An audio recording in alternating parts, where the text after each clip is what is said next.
My name is Brian Andrews. I'm the Executive Director for Lakes Area Restorative Justice Project, and it's just a real true pleasure to come and share a little bit about my story and really the impact that choices have had in my life. And we never really understand the depth of or the impact of each one of our choices in life. And so I'd like to just share with you guys today a little bit about the different crossroads and thresholds that I had in my younger years and how that translated out into my adult years.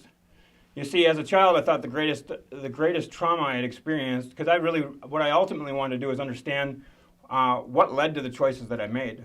What were the driving forces of the different things that ultimately led into my addiction and led into a life of making poor choices. And so going back and looking, there were several different things that happened. One of those pieces was growing up in poverty. You see, from the time I was very young, I didn't realize it when I was younger, but when I got older, I think I was about 8 years old when I ended up being at the grocery store with my mom. And as we were getting ready, I got to pick something out that day, and it was and it was exciting because I didn't get something very often. And while we were getting ready to pay, my mom pulled out this little coupon book, and I seen her pulling out these colored coupons. I just thought it was some kind of checkbook. I didn't really even know. So the guy behind us with his son made a comment that changed my life.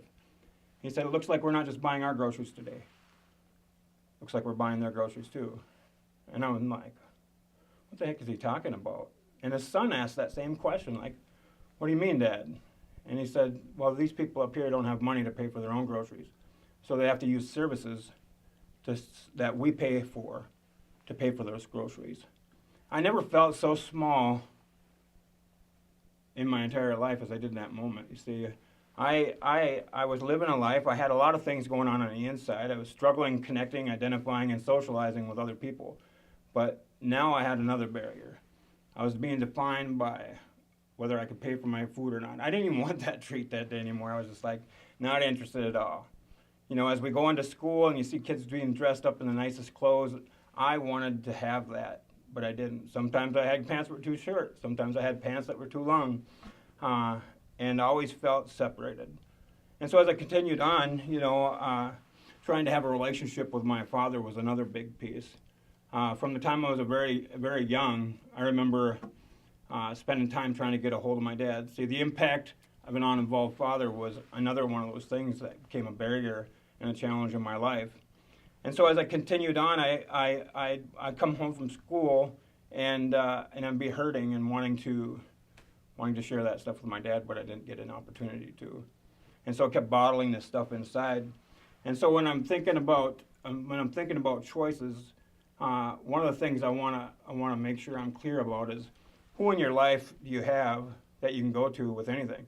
Do you have that one person? Do you have someone that you can share anything with? During that time, I did not. I felt alone, and ultimately it led into my first run-in with alcohol. I think at age 8 was the first time I drank. Parents at the time didn't say, "Don't do that, it's not good for you." They said, "Don't do that because that's mine." And I'm thinking, my parents are fantastic people, but at the same time, I'm thinking, I would have told them a little more. I would have told me a little bit more than that. And but it kept leading into the next thing and the next thing and the next thing. And as I got a little bit older, I continued to choose this risky behavior, ultimately leading me to what I call crossroads. You see, I came across a lot of crossroads in my early years, ultimately leading to a reason not to choose left or choose right, but I always ended up choosing left. Driving down the four-wheeler, one of the people while we were drinking and riding four-wheelers went off the road, crashed. Ambulances, police officers, everybody came, and it would have been a great time at that point to realize that maybe I don't want to take this path. Maybe this is going to be the end result of every time I drink, right? And every time I do anything that I know I shouldn't be doing. But nope, I continued to choose the other path, and then the next path. As I continued down that path, wanting to have a relationship with my father was a big priority, and when in 1994, my life radically changed. You see, I was out shooting with my brother and came home we were coming home that day, found out that I needed to hurry up and get to the hospital. I call it the day that changed my life, the longest day. I call it the longest day. And as we got to the hospital, I walked in and I seen people crying and some people laughing. The whole clinic was filled with people that I knew. And the doctor ended up calling us into a room.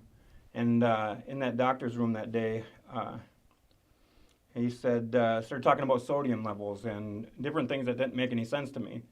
But then he said something that did. He said, what I'm trying to say is there's nothing more that we can do for your dad. He had had a massive heart attack. He says, we're going to let one person at a time go say their last goodbyes. At 14 years old, I'm raising my hand saying, well, I want to go say goodbye to my dad, not having a clue what I was going to see. And as I walked in there that day, and I seen my dad laying on the table, his shirt was unbuttoned, and they were pulling electrodes off of him, and I walked up beside him, and his eyes were still open. I was just like, I had ringing in my ears. I took off running out of there, and the ringing got louder and louder and louder until finally everything turned black and nothing but a solid tone in my ears. And I remember just darkness. And I thought, maybe this is another one of those bad dreams again. But it wasn't. It wasn't a bad dream. It was reality. As I awoke, the doctor was right there with a flashlight, shining and making sure I was okay. You see, when I learned later on that my dad had died ultimately from using drugs. You see, I knew he drank and I knew he smoked. I knew that he didn't take real good care of himself, but I didn't realize that he had been using drugs. You see, when I learned that, I made the decision with my friends. We made a pact that we're never, ever going to use drugs. You see, but once again, when we're talking about choices, see, I had drugs over here, street drugs, illicit drugs, prescription drugs. They were all over here, but I had alcohol over here in its own little category. You see, I thought alcohol wasn't a drug. So I continued to drink, and I continued to surround myself with people that drank, and eventually, while ice fishing at age 15, drinking and fishing, someone showed up. You see, if I'm going to share who I really am, if I strip every experience and every decision I've ever made, the core of who I am is a person that wants to help other people. That's why I'm here today.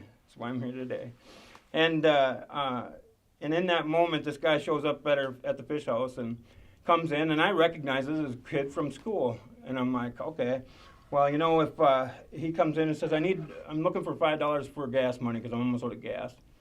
And he says, if anybody wants to give me $5, I'll give them a nickel bag. And I'm like, what in the world is a nickel bag? I had no clue what it was because I was so far removed. I said, well, and then he pulls out this little plastic baggie with this green substance in it. And I'm like, that is not a nickel. It's because I just didn't have a clue. And he says, well, it's $5 worth of marijuana. And instantly my guard went up. I'm like, nope, I'll give you the $5. You can have it. And if you ever pay me back, that's great. If not, that's great also. But I ended up giving him that $5. And as he left the fish house, I seen him set something up on the shelf. And the whole time that whatever it was sat and talked to me. You see, I listened and I kept hearing, just maybe if we just all do it one time, maybe it's just we'll recreate our pact. And well, after a couple more hours of drinking, we ended up going up there, and sure enough, there was that marijuana, and we made the decision that day. We made the decision that day to go and smoke that marijuana. And you see, within a day, I got back to school, and the whole entire school knew that I had used. It was almost like the kids were celebrating that I'd finally made a bad decision that they could recognize or that they could use or hold against me. And then I had other kids that came up to me and asked me, can I help them? Can I help you get that? Or can you help me get some of that? And I'm like, well, I don't know, maybe. So I went and found that kid again, and within a week I was getting drugs for somebody else and became a drug dealer. And so 15, 16, 17, I'm on again, off again, and as soon as the people that cared the most about me, my mother, calls me out and asks me if I'm using drugs, I'm just like, no, you're going to ask me questions like that, I'm going to move out. So at 16, I made the decision to move over to my house. I was out for 3 days, and then I realized it wasn't that good, so I ended up moving back in. And again, at 17 years old, I met a guy that had just gotten released from prison. And it goes back to this choices. You see, I want to help people, and I always want to help people. And this guy here asked to borrow $25, and I look back at my life, and I can identify each choice and each decision that I made that turned my life in a different direction. And this guy asked, "Can I borrow $25?" And I'm like, "What's it for?" "Sure, what's it for?" And he says, "I'll share it with you when I get back." So about 40 minutes later, he ends up coming back and comes in, and he looks at me, and I said, "Oh, you made it back?" And he's like, "Yeah, come with me to the bathroom." I'm like, "The bathroom? Like, people are drinking and people are smoking pot, so why do we have to go to the bathroom?" He says, "Just be quiet and come with me." So I walk with him to the bathroom. My heart's starting to beat a little bit harder now. My mouth's starting to get a little bit dry. And we go in there, he reaches under the sink and pulls out this pink handheld mirror and sets it on the edge of the sink. Instantly, I can feel my heart pounding. And every time I tell this story, I can still feel it, you see. And he takes this little paper bindle and he dumps this white powder out in the mirror. Instantly, it felt like, well, the question to you guys is, has anybody ever scared you or jumped around a corner and scared you so bad that you felt ice dripping down your spine? That cold feeling? Well, that's what I felt when that guy dumped the powder out on the mirror, and I later discovered that it was cocaine. Instantly, I seen a fast-forward film of all the reasons why I shouldn't do it, ending with my dad dead on the table. And then I had this other thought that came through my mind. What was so important in my dad's life that he couldn't answer the phone? What was so important in my dad's life that he couldn't show up? He couldn't fulfill promises. He was uninvolved.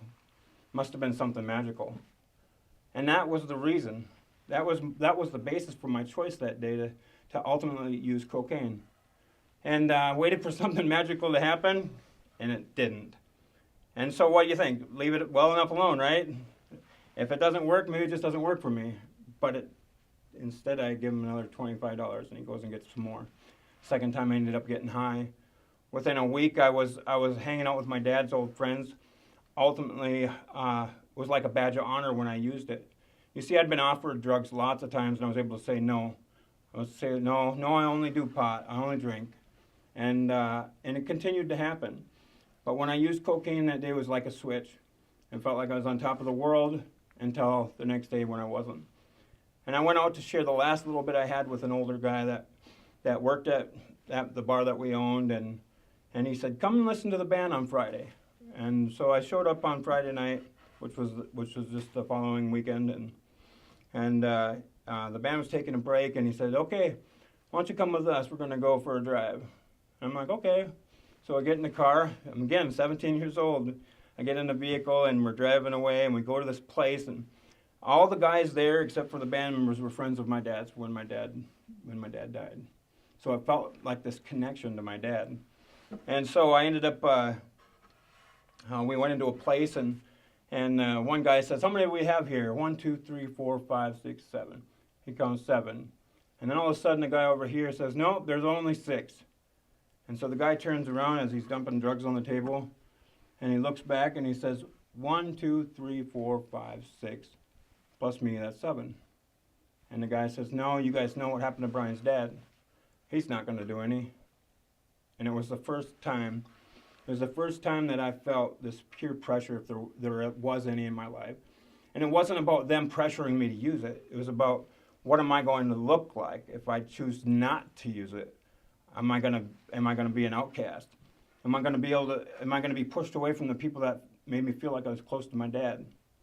And the guy says, he's old enough to make his own decisions. He says, "What's it going to be, Brian?" And I said, "Well, yeah, of course I'm going to." And he said, "You're first." And so as I walked up to the table that day, and I looked at the table, and it's this different colored powder, and I ended up doing it. My whole face felt like it was on fire. Didn't even know what I was doing. I just did it, and ended up finding out that day that it was methamphetamine. So as I'm standing there, and I take my turn, and instantly I have this rush come over me. And for the next 12 hours, I have my best friend who's with me, who I went back to sit with, and he's like, "Are you okay?" And I'm like, "Yeah, everything's fine." And he said, "Something's different about you." And so I began to try to live this lie. I was awake the entire night. The next morning, as the sun came up, it was the worst feeling in the world. And I would do anything to make that feeling go away. You see, I had a good idea where I knew that guy lived in a building. I didn't know which apartment it was, but I was going to knock on whatever door, however many doors I needed to make the feeling go away. And sure enough, I ended up finding him. Within a week, I learned that I could buy some extra. If I bought some extra, I could get mine for free. And then I learned and met new people. You see, one door opened up after another, and it brought me into this world that I had no clue existed 2 years before. You see, I went from senior class president and homecoming king to the teachers asking me just to leave the school so that the other kids don't get infected with whatever's going on with me. You see, I graduated my senior year, had plans of going into Morehead State University to become an accountant, and then I got offered a job doing construction that would allow me to continue to live this life that I'd begun living and travel the world at the same time. You see, I look back every time, and $10 an hour doesn't seem like much today, especially for what I sacrificed. You see, I continued to dive deeper. And when $25 worth would last a couple of days, it ended up getting me to a place where it was $1,600 a day. You see, I went from this person who was caring and kind and wanting to help other people to this tragic, just like an infection. You see, I believe that my choices only hurt me and not other people. But as I continued to find that those choices would lead me into relationships with the legal system, my very first time of getting arrested was 3 days in a room with a bunch of strangers, not knowing anything, not knowing what I was going to be charged with. And when I walked out that day out into the courtroom, shackled up, I looked out in the audience, and I seen one person, and it was my mom. And I seen tears flowing down her face, and I'm pointing at the door, telling her that you need to just leave. And she's shaking her head, and she's wiping tears out of her eyes. And I knew that day that my choices weren't just hurting me. They were hurting the people that I cared the most about, the people that cared the most about me. And so I tried to find sobriety, but I struggled. I continued to maybe get a couple days clean, or a week clean, or a month clean, and I fall back down. And it was always because somebody called me to ask me for help. It wasn't always about drugs. Maybe it was about helping them fix their vehicle. And so I go to help fix a vehicle, and the next thing you know, there's drugs around. Or maybe I could just get drugs and sell them, and I won't use them, and that didn't work. Well, maybe I can drink and not use drugs. That didn't work. You see, I continued to go back to the drugs. I continued to go back. Everything I needed to do, whether it was get up in the morning or go to sleep at night and everything in between, I had to use that drug. I had to use methamphetamines to do it all. And it got to a point where I had to go take a UA, and I'm like, I'll just clean up for the UA. It's not a big deal. And then all of a sudden I realized that I could not get clean. And it was kind of like this, like an moment where I thought, I'm in trouble. And it continued to be this downward spiral that ultimately got to the point where I was hospitalized for multiple days. I had multiple cases stacking up against me. I went from, at a young age, of delivering papers to the police officers and being a friend of the law enforcement to being the sole point of an investigation. I've had my doors kicked in. I had my life derailed, but not just my life, my family's life. My mom works in the school, and she's getting asked questions all the time. And so, again, it was just like this ripple effect across the entire community. And then finally, I ended up going into a treatment center, only to get the law off my back. But I didn't realize that decision was going to be I was going to fool myself. I wasn't going to fool the system. You see, I came to this spot, and I always call it crossroads, because I have crossroads and thresholds when it's a life of decisions. And I came to this crossroads while I was in treatment, and I could see who I had been, and I could see the number of people that I infected and impacted. You see, I looked at the number of people just directly that my choices were impacting, and then I looked at every single person that I either sold drugs to or used drugs with, and all the people in their life that were hurting because of their choices.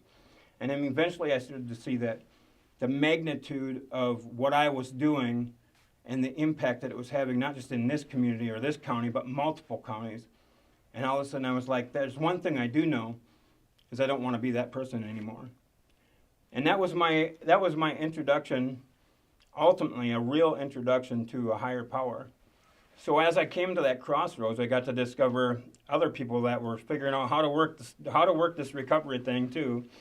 And I'm just like, okay, there's came to believe in a power greater than herself. What in the world is that? And so I seen this one guy, and his name is Arnie.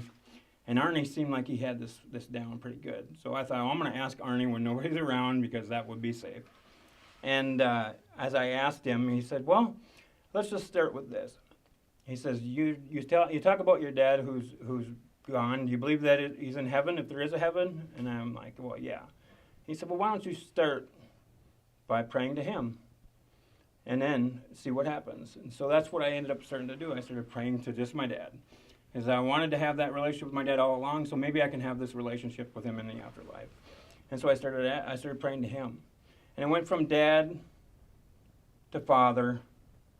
And then one day I'm laying out in the courtyard of the treatment center, and I said, okay, we're going to give it a shot. And as I'm laying in the grass, I said, okay, I've been praying to my dad, I've been praying to the Father, and now I'm going to just say, if there is a God, I just need some kind of something to understand whether it's real or not. Just a little bit of something to believe. And in that moment, I had sun land right on top of me out there in the yard, and I was just like, that'll work. And I remember just like I feel it right now. I remember walking out back into the treatment center, and I knew that the course of my life was going to be different. You see, I ended up going to a halfway house for 6 months, and everything was fine. It didn't matter what I needed to do to live a different way. I was going to do it. You see, in my youth, I met this lady, and she was absolutely the most beautiful person I had met. And I said, one of these days we're going to get married. Well, she didn't think so. So she wanted to be my friend. So for years, I ended up trying to have a relationship with her. She said no. But as I began this journey, things started happening that only would happen when we make the right choices. And so I got through the halfway house, and you see, I always wanted to go back to college, so I had to figure out maybe I was just selling the wrong product. And so sales, maybe that's where I needed to go. So I entered into college, which was a big decision for me. And I thought for sure that I wasn't going to be able to get into college because of my brain being destroyed from the drugs, or maybe I'd made too many bad choices to even get into the college. And boy, was I wrong. You see, I was thinking and listening to a lie my whole life, and I was going to do anything I could to try to move away from that. And so I went in and took the entrance exams and ended up getting A's on all the entrance exams. And I started my college career pursuing a degree in sales and marketing and business management. I made the National Dean's List and the National Honor Society. And all of a sudden I realized as I made the decision to put as much energy into something positive, into moving my life forward as I did in that old life, that the possibilities were endless. And I ended up getting my first real job after getting clean and sober, and I'm just like working at a dog food factory. I'm driving this beat up car, and it was the greatest feeling in the world that I was living according to the rules that we are supposed to be living by. And that first paycheck was like the most important thing I'd ever gotten. And about that time, I ended up asking that girl if she would date me. I said, I'll ask you one more time, and then I'll leave you alone. And I still remember it. I'm living in Garden City, Minnesota, and in my backyard is a bridge that only goes halfway across the river, and it was just a telltale of my life at that point. And I asked her, and she said yes.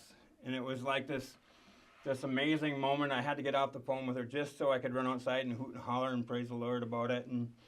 And a couple months later, while I was at work, a 50-pound bag of dog food fell off the conveyor belt from about 50 feet up and landed on my head. Ended up blowing out the discs in my back. I had all these plans and all these dreams, and then all of a sudden I ended up finding myself having surgery right before Christmas that year. As I was being released from the doctor's office, I ended up getting, I was moving up to Brainerd at the time from Mankato, and the doctor was nice enough to prescribe me Vicodin. You see, I had been asked by people, specifically my brother, how long do you plan on staying clean for? And I'm just thinking, I thought this was for life. What do you? And I said, you know, as long as life never gets as bad as it was when I quit the first time. And what I realized is I had created an opportunity in the future for me to use drugs, not even knowing it. And so I had this surgery. I moved up to Brainerd, and I'm still going to school, and I'm still trying to live in recovery, going to meetings, going and making all the decisions that I needed to better my life. And then we had a little one on the way. My first child was born in 2004, and then all of a sudden I went from single life to being in a relationship and having three kids. My wife had 2 kids before that, and the weight of that, the doctors continued to prescribe me Vicodin. Back then, you could go and fill it up as many times as you wanted to. It was setting me up. I got backdoored by my addiction. That's what I like to say. But I continued to climb up. I continued to go to school. I got job offers after job offers. And so I worked at sales at a furniture store, and I did well there. And then I got invited to come and manage a couple of businesses. So first, a convenience store over in Brainerd. I did a ground-up development, and it was highly successful. But what I was doing is I was trying to discover, my worth and my value was tied into performance.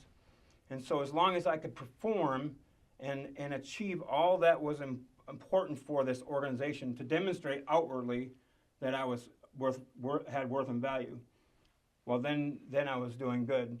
You see, I didn't even realize that it too was a trap for me. You see, I started chasing things down. Whatever the goal was, I would achieve it. I was mission focused. I was driven, and then I ended up getting recruited by another organization to manage their business. So I got hired out of one organization, and now all of a sudden I have ego and pride that is spewing out of me. I went from attending church 3 days a week, which was part of my routine, going to recovery meetings multiple times a week, to this speaking. I got invited to speak, and all of a sudden now I'm on this pedestal where I thought, boy, look at me. Look at me.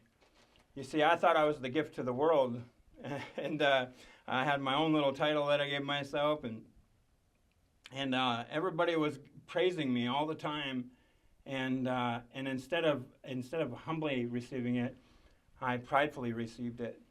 And now all of a sudden I got hired on by another company, and I was a Southwest regional sales rep, making a lot of money. I ended up buying a house that's too much, too big, too soon, too fast, and again, it was this outward appearance, trying to have everybody else perceive me in a way that I really wasn't. And so making the decisions to focus on my job, I ended up having to drop out of school because I couldn't manage that. I ended up stopping going to meetings because I didn't have any time for that anymore either. Well, and the last thing to go was going to church. You see, systematically, one after another, dropped off as I put more and more focus on these materialistic things. So I wanted this big house. I wanted to be a top career job, a high-paying job. You see, I chased the dollar, and the dollar took everything from me. It got to a point where we had making over $100,000 a year plus my wife's income, but we were behind on every single bill. You see, I was already in relapse mode and didn't even realize that I was doing that. Lost the car, started getting foreclosure things in the mail around 2009, and then I had this idea that if this guy can't get clean in the treatment center, I'm going to move him into my house because I'll get him clean at my house. See, not even having a clue that I was off on this egomaniac cruise, and while this guy was trying to get clean in my house, or wasn't, I'm not even sure, he heard my wife and I struggling and talking about finances. And he walks up the stairs that day and he says, I can help you. You see, if you just give me this amount of money, I can just go out to Washington and I can pick up a pound of meth. I can sell it for you so you can stay in recovery. I don't know about you guys, but that doesn't sound like recovery to me. But I started grasping at straws. So during this whole period of time, I had myself convinced that I was trying to do things to save my house, to save my family. Ultimately, it was selfish, so I could get drugs. I had an excuse, and then I could use. See, I was setting it up unconditionally, and ultimately, when it didn't work out, I ended up leaving to go do it myself. You see, I didn't have the drugs in my possession. One decision, 2009. I didn't have enough self-control to have the drugs in my possession for 2 hours. I didn't even make it back home that night. I ended up using them before I got home. And in the first night, my wife said, "Something's wrong with me. Did you use?" And I'm like, "No, I didn't. Nope, just Red Bull." And so again, I started burying my life in these lies. And eventually, I'm trying to do a job and do drugs at the same time, and those don't go together. Ultimately, I ended up losing my job, and that was the last final straw on losing my house. And then I ended up losing my mind. You see, I stepped one step closer each time. I took one step closer. Each decision moved me further and further away from my reality. Each decision moved me closer and closer to death and despair. And ultimately, I came to a spot where I believed the only way I could benefit my family is through death benefits. And I couldn't find hope, I couldn't find reason, and I couldn't find direction. And I was too pride-filled to ask for help. And so as I watched all these things get stripped away, and ultimately I ended up going to treatment, coming back out, and starting to use again. I couldn't find the foundation that I once had. And ultimately my family ended up in a homeless shelter, and I ended up on the street. I remember walking back and forth on the bridge, thinking about making an ultimate decision. And I didn't even have it in me to do that, thank goodness, right? As I walked back and forth across the bridge, and I'm diagnosed as disabled. I had these physical disabilities, and I'm waiting for this miracle to cover all, right? To be diagnosed and receive all these benefits. And eventually I ended up in the homeless shelter too. And I remember my addiction progressed until I took everything, and then it brought me to IV drug use. You see, and I remember being in the church using, and I had tears coming down my eyes because down my face because I couldn't stop. I couldn't stop, and I couldn't do anything to get out of that position. If I said I was using, then I wouldn't have a place to live, right? Which is probably practical for everyone in this room, right? If we're using, where are we going to have a place to stay? And so how do we get outside of that? I mean, the pain of staying where we're at has to be greater than the pain of change. You see, I had systematically from 2009 to 2014 had set these thresholds in my life as long as I wasn't doing that bad. And here's the deal. As long as there's food in the cupboard, I'm not doing that bad. As long as the bills are paid, I'm not doing that bad. As long as my kids are going to school, I'm not doing that bad. And I had these little things to help me believe that I was doing okay. I was measuring myself against the worst of worst with addiction instead of the best in life to make myself feel okay. 2 months before I ended up getting clean, I ended up in the hospital for a month, dying of an infection, and I still couldn't stop using there. People were bringing drugs into the hospital for me. A month after I got out of the hospital, I helped my wife, who was also using, and she overdosed right in front of me. We load her up into the car. The kids are all sleeping at home. My friend's doing CPR on her on the way to the hospital. I'm crying out to God, begging for him to spare my wife's life or my fiance's life at the time. I will quit. I won't do anything. I was bartering and begging. I would do whatever it took. I would make whatever decision I needed to in that moment to spare her life. And then as we got right in front of the hospital, she sucked in her first breath of air again. And within an hour, I thought if I do just a little bit less than her, it won't be that bad. And again, it continued on. My last threshold, the threshold that transformed my life, was this. As long as I have custody of my kids, I'm not doing that bad. You see, in March, it's really close to an anniversary today, but in March of 2014, it was chaos and destruction.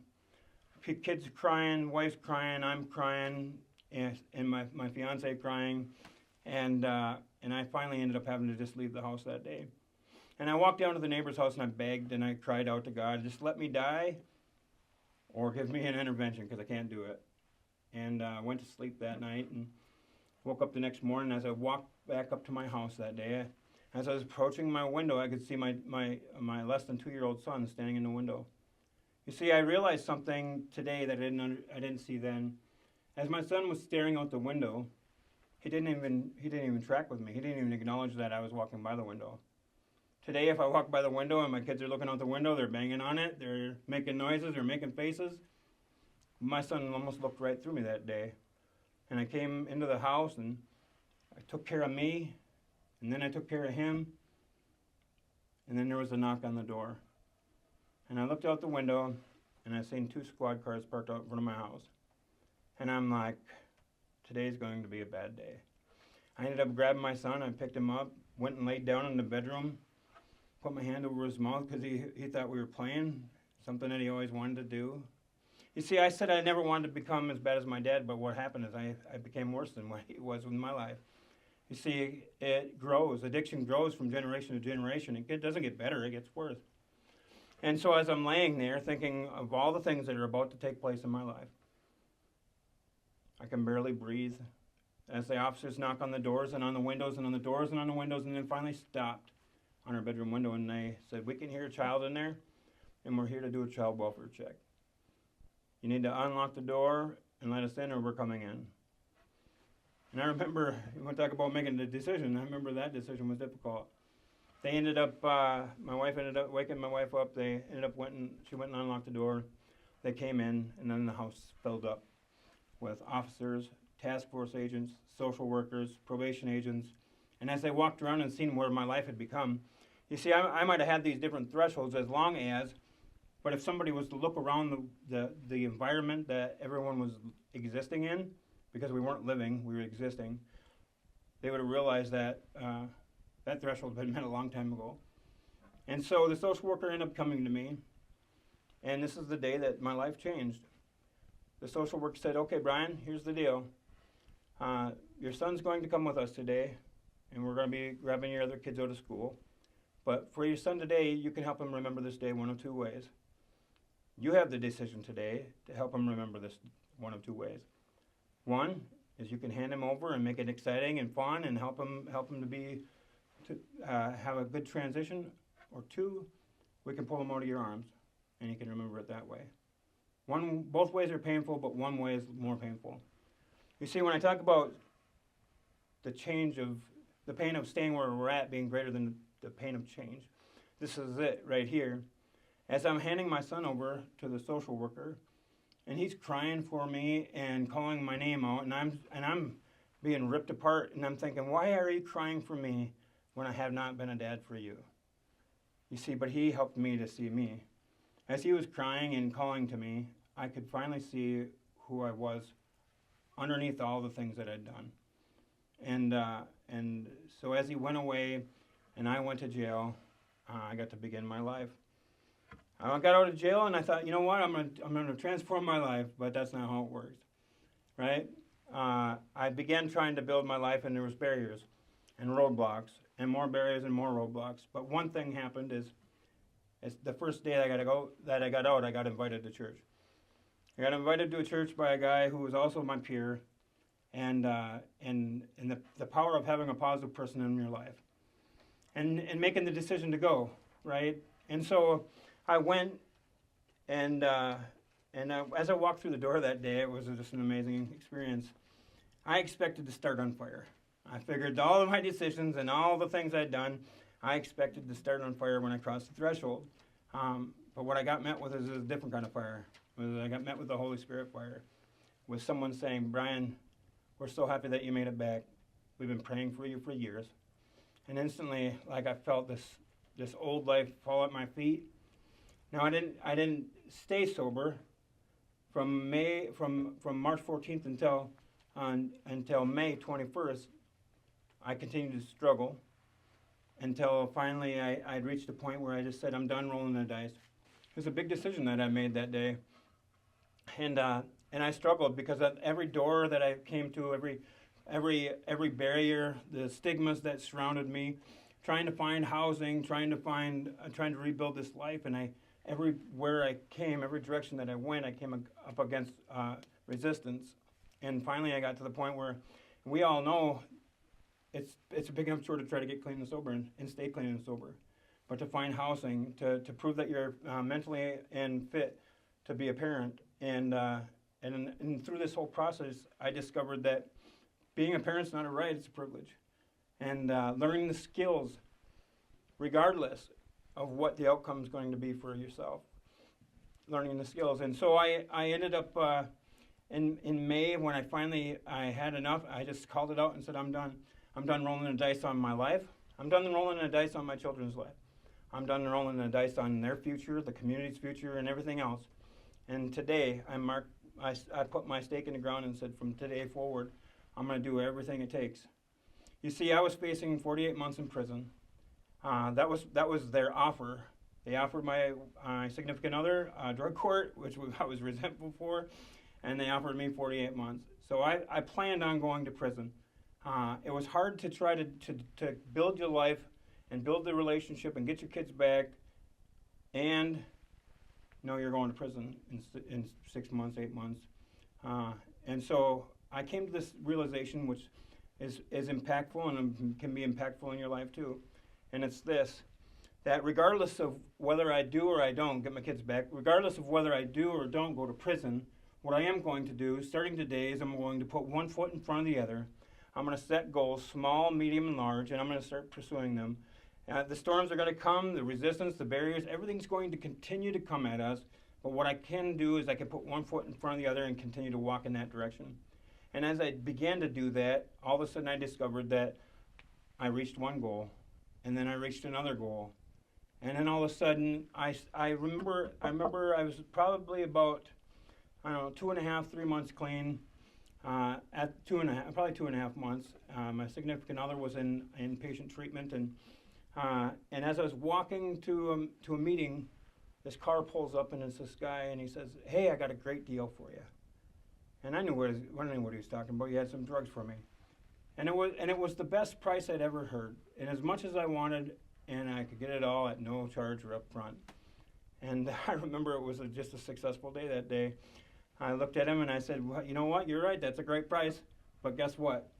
I said, "I'm on my way to a meeting. I am done using. I am done dealing. And you know what? If you want to come to a meeting with me, I'd love to have you come along." You see, he said, "No, not today." And 6 months later, he died of an overdose. See, the reality, as I continued to choose life, as my wife got out and she continued to choose life, the people that we used with, there was a group of us, there was 12 of us, and one after another died of overdoses. My wife and I are the only two today that are still alive out of all of our group that we used with. And so there's a harsh reality to it, right? And so as I began to make those decisions, I started to continue to build my life, build connections, and build a network.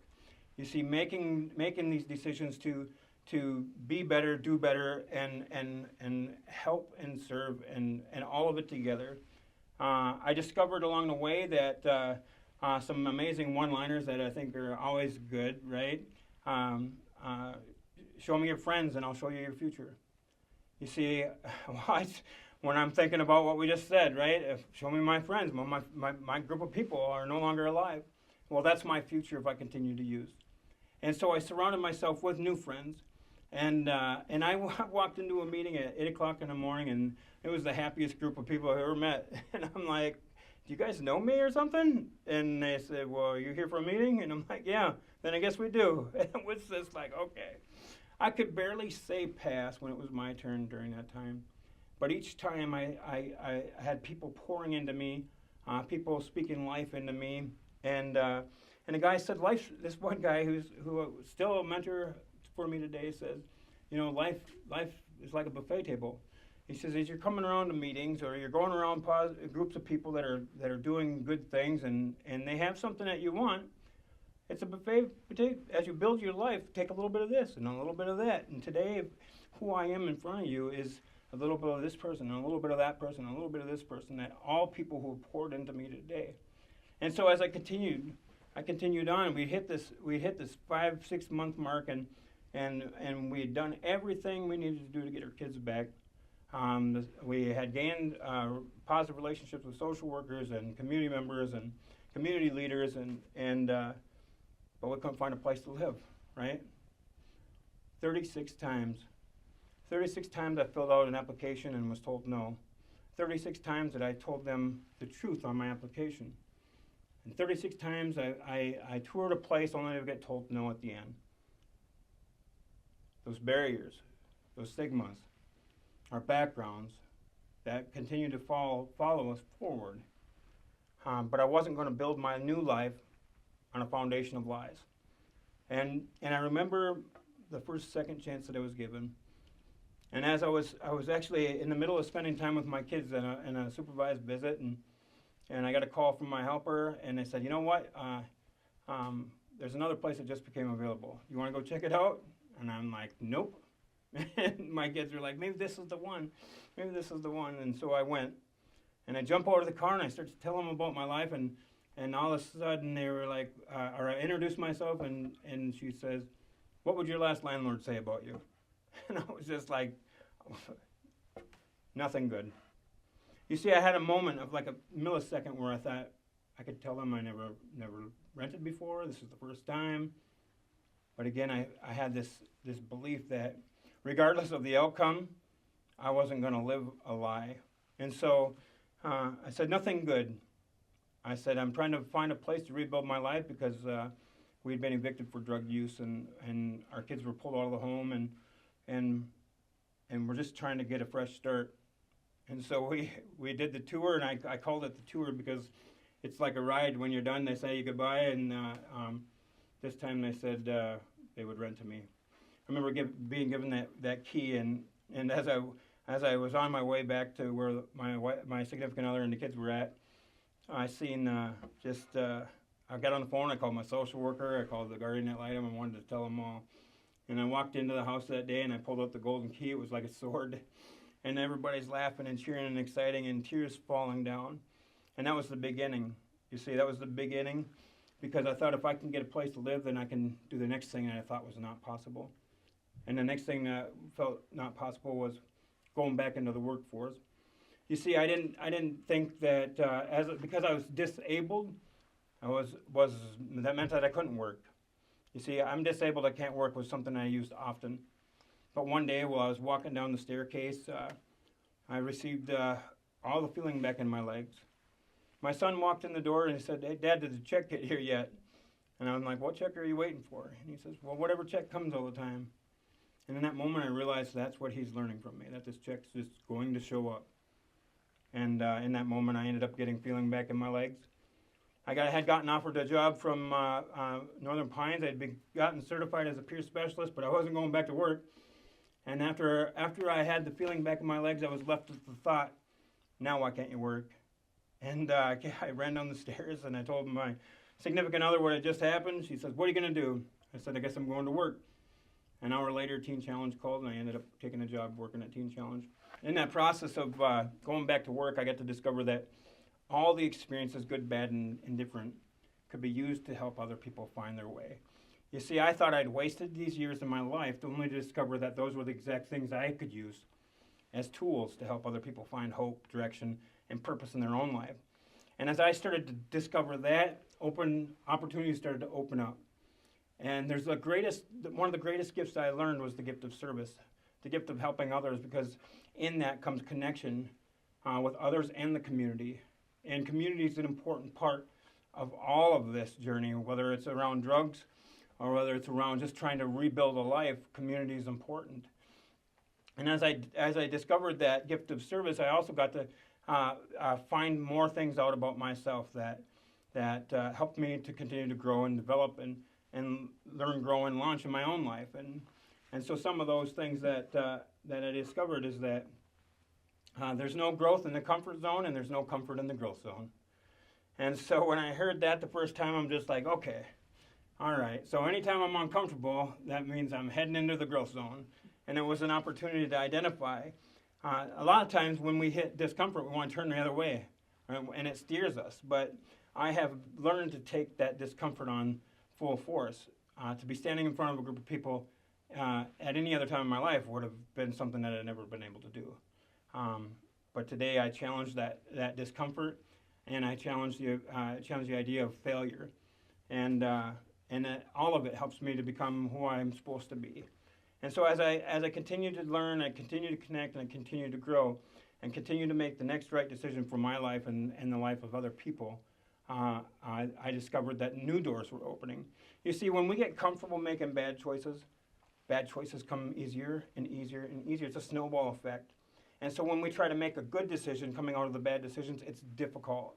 It's almost like sand in the mouth and stuck in the mud where we're trying to just gain traction and we can't.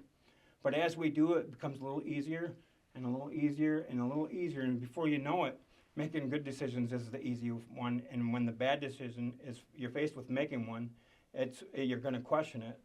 And so I had rolled over on the other side, and I started making good choices. And then as I was going along, I also got invited to speak to students, and through that discovered my why. And I have just the importance of discovering your why. It's where passion and purpose intersect. When you learn what are you passionate about, and so that it all ties together with volunteering and service and getting out and discovering new things. If you don't discover new things, if you don't take some discomfort and some new challenges, and we stay with what we know, we don't get to experience the fullness of life. And so as I discovered my why, it ended up leading me into the position I'm in today. And so I want to leave you on a couple of notes. Number one, just because the square peg doesn't fit the round hole doesn't mean that you don't qualify. So I want to challenge you to, if you feel like there's an area in your life you want to go, you want to do something that you want to be, but you're looking at it and it doesn't line up with your life, I want to challenge you to go forward with that. I want you to try it anyway. I want you to fill out the application anyway. I want you to volunteer anyway. Because many times you're going to discover that that's just an outline that someone put there, and other skills will fit the spot or even be a better match altogether. You see, my whole life, if it didn't fit perfectly, I wouldn't do it. If I didn't think I could do it perfectly, I wouldn't do it. And so it held me hostage and kept me oppressed from the fullness of life. And so as I just started discovering these things, I discovered that I'm going to try it anyway. And if it's a no, it's a no. For me, the benefit is if it's a no, it's not a no from a person, it's a no from my higher power. And it helps to steer me in the direction I'm supposed to go. And so I continued to challenge that. I continued to discover my why, and when I found my why, I found my purpose and direction in my life. And I started pursuing and looking for opportunities that ultimately led me to the executive director position that I'm in today. You see, I pledged not to be a leader ever again. What I realized is for a year before I even went into leadership, I had been taking leadership courses in my church. And then I look back and I'm like, I was being prepared, and even though I said I'd never do it, I didn't even know I was going to go to work to so the fact of being placed in leadership in a type of work I never even realized, that had never been a part of anything that I dreamt about when I was a younger child, just goes to show that we need to take the opportunity to discover who we are, get to know who we are, be around people who will speak your truth to you. It's important that we surround ourselves with people that are going to be positive and to help us grow, and challenging us as well. When I look at my life, if people wouldn't have been firm and fair with me, wouldn't have held me accountable, there's a great chance I could have slipped back in the path that I was on. And so, knowing that, I want to challenge you. I have a little exercise for you. It's called the perfect life.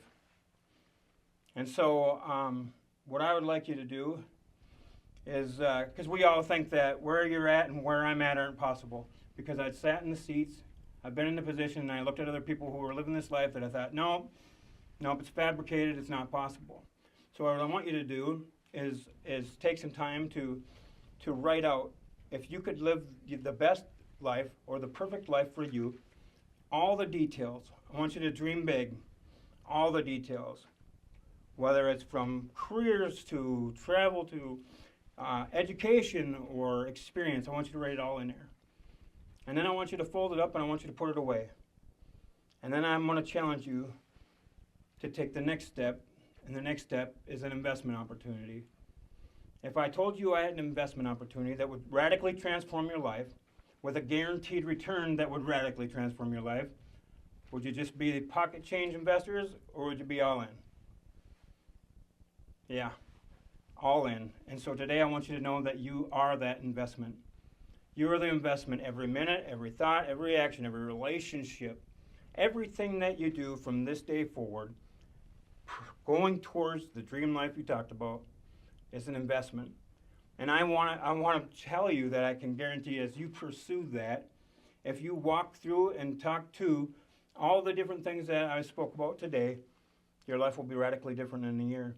The odds are that the dream that you wrote down on that piece of paper will be microscopic in comparison to what you're actually living. I'm standing here today as a testament to tell you that I had a dream that I thought I'd never achieve. Today I get to live beyond that in a way that I never thought possible. So I challenge you today.